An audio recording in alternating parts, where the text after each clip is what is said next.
yan? Ako lang. Sarap. Lahat sa'yo parang maasim.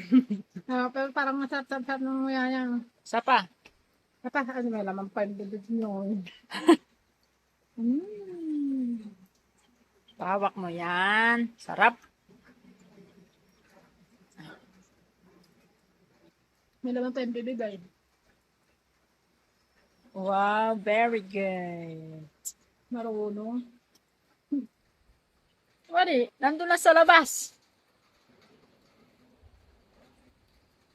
Naiyak na niya.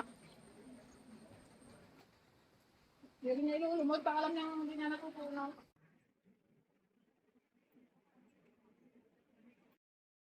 Ayaw na niya.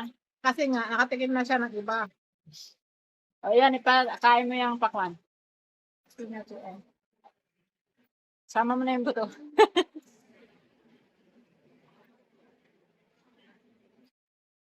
Gusto niya hawakan. Ang laki naman yan. Hindi, may ngipin naman siya.